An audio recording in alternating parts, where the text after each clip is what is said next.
The same thing that makes this happen makes this happen. And this. It's electricity. Whoa. Bill Nye the Science Guy. Bill Nye the Science Guy. Bill Nye the Science Guy. Science rules. Bill Nye the Science Guy. Inertia is a property of matter. Bill Nye the Science Guy. T minus 7 seconds. Bill Nye the Science Guy. Brought to you by electrons, making your world a brighter place. Hey, is your TV on? If it is, that's great. You're using electricity. But if you're watching the show and your TV's not on... Anyway, what is electricity? I mean, where does it come from? Is it just sitting in the wall waiting for us to use it? Or is it constantly spilling out of sockets and we don't notice it? And how can something so powerful be invisible? Well, electricity is the flow of tiny particles called electrons. And they're not just smaller than atoms, they're actually part of atoms. Take a look at this. It's our battery-powered electrical circuit of science. We're going to run this big light with this big battery. Watch. Attention, Nilab. See, right now, electrons can flow from this side of the battery, through this wire, through the switch, through this wire, into the light, and back to this side of the battery. They're flowing in a closed path, what scientists call an electrical circuit. Now, circuit, that's from an old word for go around. So electrons, right now, can go around an electrical circuit. The flow of electrons is a lot like the flow of water. No kidding. Watch. When I operate this great big water pump of science, water goes through this hose into this box and makes this water wheel go around. And it goes out the other side and through this hose back to the pump.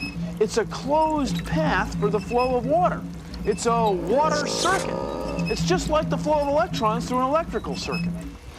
Electricity is a very versatile form of energy. The same electrons that are making the light light up are making a motor go around.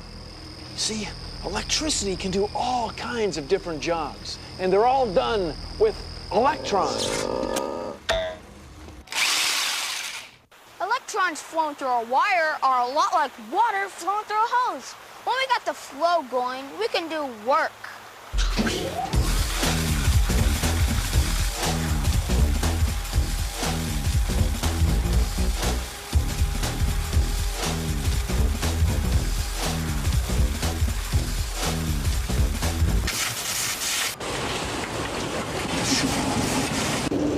Bumper cars have electric motors.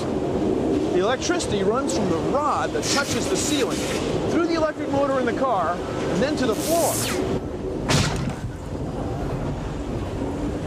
So you don't get a shock from the floor unless you can touch the ceiling at the same time. Otherwise, it's not a complete circuit. Sirens!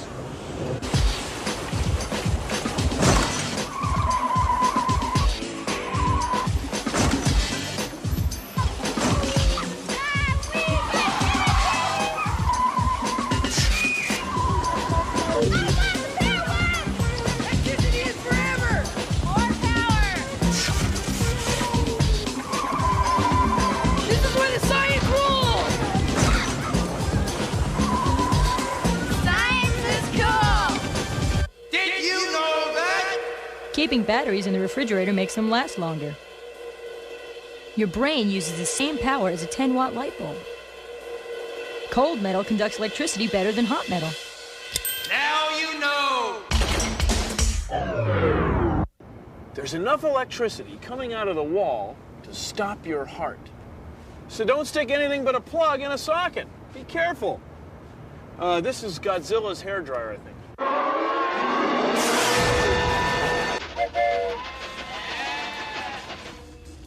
Check this out. It's an electric train. It has 2 rails. The electricity goes in one side, through the motor and the engine, then back out the other side. It's a circuit.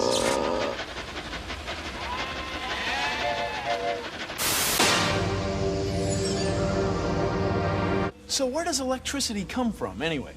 Well, in 1831, two scientists figured out how to make electricity. It was Michael Faraday, working in Britain, and Joseph Henry, working in the United States. At about the same time, they both did an experiment, something like this. Michael Faraday took a coil of wire and he moved it over a magnet. And when he did, electricity started to flow in this coil. The electricity went down over here to another coil and made a compass needle move. Well, Michael Faraday was doing this experiment for an audience, and a woman came up to him afterwards and said, Mr. Faraday, of what use is it? And he said, Madam, will you tell me the use of a newborn child?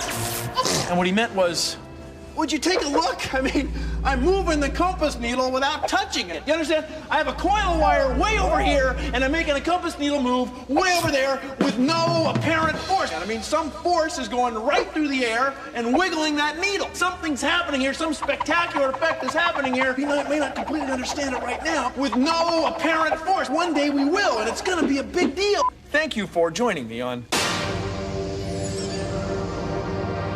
Consider the Following.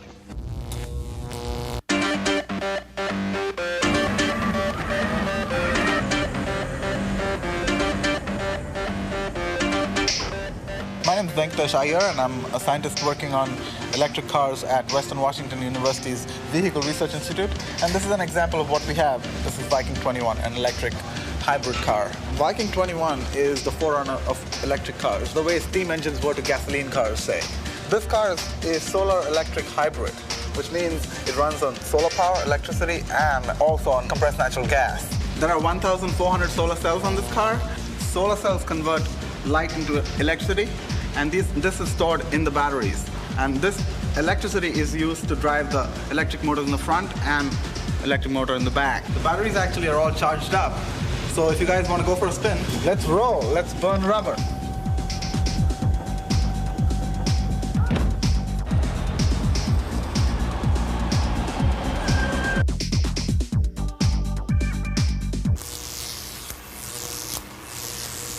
Electricity is the flow of electrons. Electrons are the tiny particles that buzz around the outside of atoms. Now, when electrons are able to jump from one atom to another, well, that's the flow of electricity. Now, in some materials, like metals, electrons can jump from atom to atom very easily. Atoms and metals are like a bunch of beehives. The electrons are like the bees buzzing around the hives. When electricity flows, it's like the bees jumping from hive to hive. That's electricity.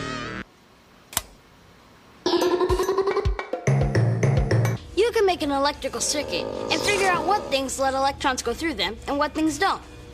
Hook up a circuit like this. The tricky part of a circuit like this is getting the batteries to stay put. We've got it all worked out. Test things and see if electricity goes through them and what things don't.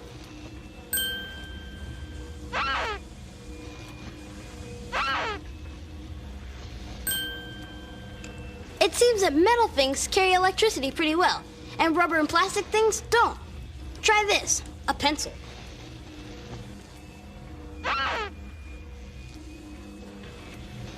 Now a pencil slit in half.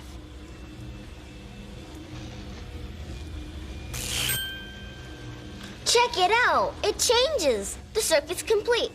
But the pencil lead is holding some electricity back. Things that let electricity go through them are called conductors. Things that don't are called insulators. This can be called a resistor. It's somewhere in between a conductor and an insulator. It lets some electrons go through, but not all. Wild! Wild! Wild! Uh-huh. Electrical circuits and water circuits both have pressure and flow. Think about it. Sometimes when you go up to a drinking fountain, the water comes out just fine. But other times, at other drinking fountains, it hardly comes out at all. That's because it doesn't have enough pressure. In electrical circuits, there's pressure too. It's called voltage. The higher the voltage, the more electrons want to jump. Now, the number of electrons that's flowing through a wire we call amperage, or just amps. Now, amps are like the amount of water that's coming out of a drinking fountain. The more amps, the more electrons. So in electricity, we end up with two things. Voltage, or volts, and amperage, or amps. Volts and amps. Volts and amps. Volts and amps. The same way with water, we end up with pressure and flow. Pressure and flow. Pressure and flow. Now, the combination of volts and amps we call watts. What? Watts. Now, you know about watts. A 100-watt bulb needs more watts than a 40-watt bulb. I mean, it's a bigger number, more watts. What? No, watts. Boy, that's a lot of watts. Okay, we're gonna do some power exercising. Ready? And. See, the generator is connected to the exercise bicycle wheel. We're running the generator, that's completing a circuit, and we're turning that light bulb on. It takes a lot of power to run an electric light bulb. It takes a lot of watts. What? Watts, electrical power. You see, a 100-watt light bulb takes 100 watts of power. That's a lot of power. That's a lot of watts. Make it burn. Okay, it's burning. Can we stop now? Next. Electrons are pushed by chemical reactions, like in batteries, or they get pushed by generators. Now I need to find someone to push me.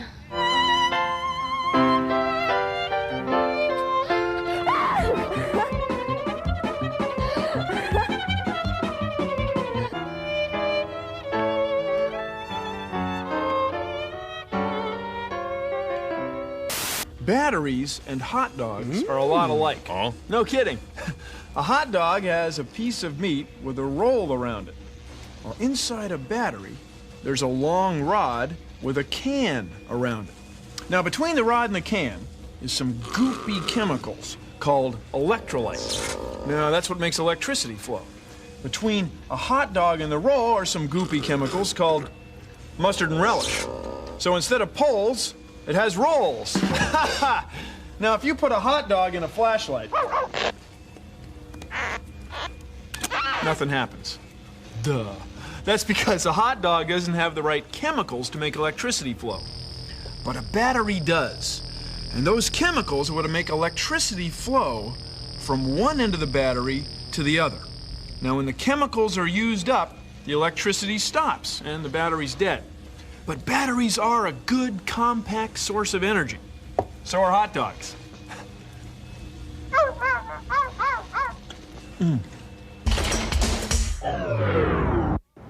Electricity can be dangerous. There's enough power in a wall socket like this to burn your skin.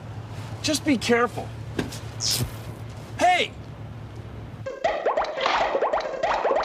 So now it's time to feed our famous electric eel. This is a South American electric eel. It's found only in South America. They can produce up to 800 volts at 1.5 amps.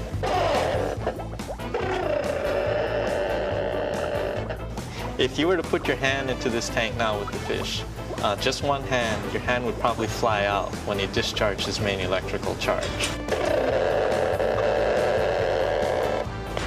If you put two hands in there, you would probably be electrocuted. Imagine if you had all this water falling from here down to there, over 100 meters. You could generate 6.5 million kilowatts of electricity. That's a lot of watts. What?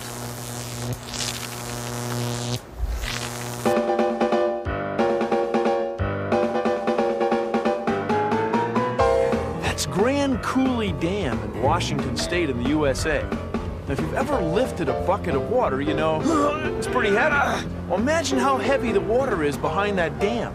It's over 100 meters high. It's almost 2 kilometers long. That's a lot of water. So as the water flows from the top to the bottom, it runs huge generators. No, really huge. I mean, big. I mean, very big. I mean, bigly, hugely big generators. 6,949,000 kilowatts. That's a lot of watts. What? watts. Electric power. Electric power that runs from here to millions of homes so that people like you can watch television and play video games and pop popcorn in your microwave ovens and have toasted tarts from your toaster in the morning at breakfast. Man, that thing is big. We use electricity all day. Most of the time, we don't even think about where it comes from. Once it's generated, electricity may travel hundreds of kilometers through power lines before it gets to our homes. Whoa! When we make electricity with a magnet and a coil of wire, either the magnet or the coil has to be moving. Now notice that the coil is either right side up or upside down. Right side up, upside down. And the electricity that gets made goes this way or that way. This way, that way. We say it's alternating. We call it alternating current, or AC. Now, when we make electricity with batteries, the electricity only goes in one direction. We say it's direct current, or DC. So this is DC, AC, and PC. PC, that's what I call popcorn.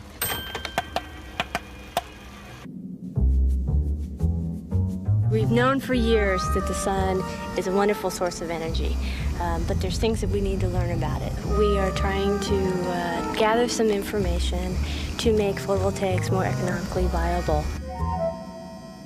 Photovoltaic cell is basically just a little tiny cell that you shine sunlight on it and you get electricity. If you ever used one of those handheld calculators, they have a little tiny photovoltaic cell, and basically this is what these are. They're photovoltaic cells, so basically this could drive just one big calculator.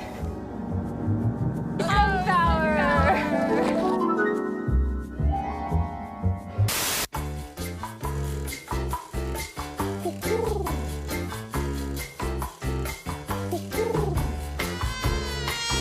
Birds can safely sit on one of the wires on power lines because then their bodies don't complete a circuit. The monsters in science fiction movies, they complete circuits. Ouch!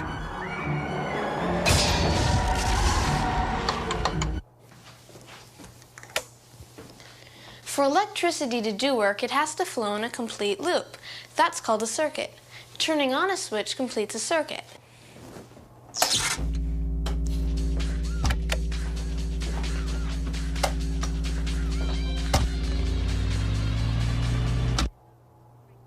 Turning it off breaks the loop. Hey, turn on the lights. I can't see. Ooh.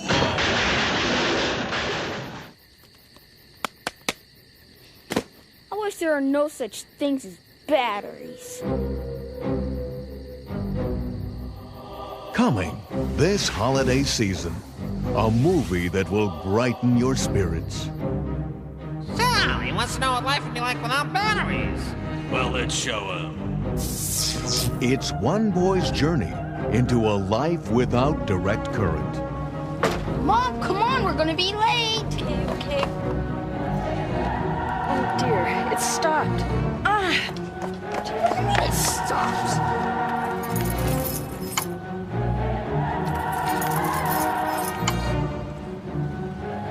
Mom, what's wrong? Oh dear, it's dead. What do you mean, it's dead? The battery's dead.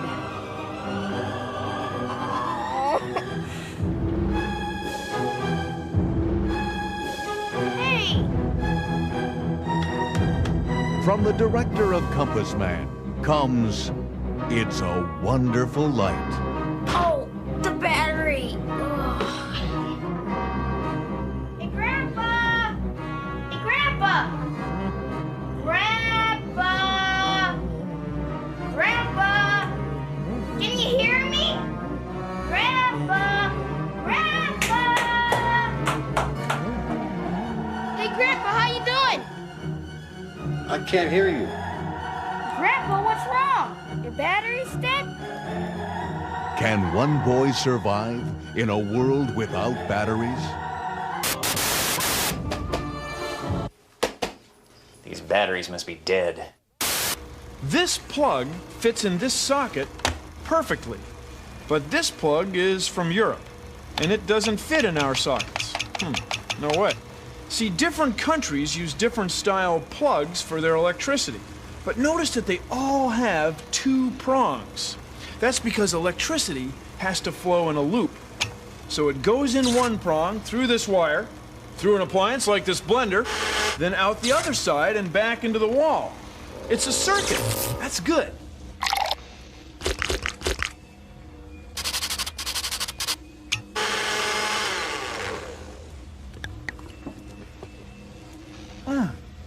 That is good.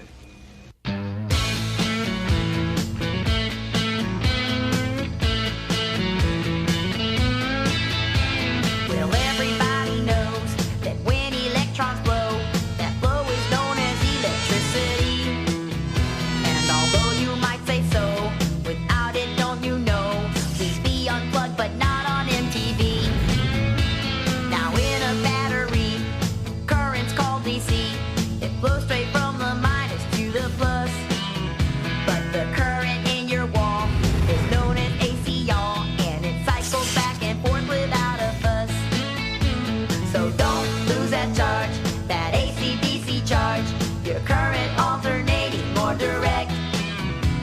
Cause if you lose that charge, that AC-DC charge, there's no reason for a circuit to connect.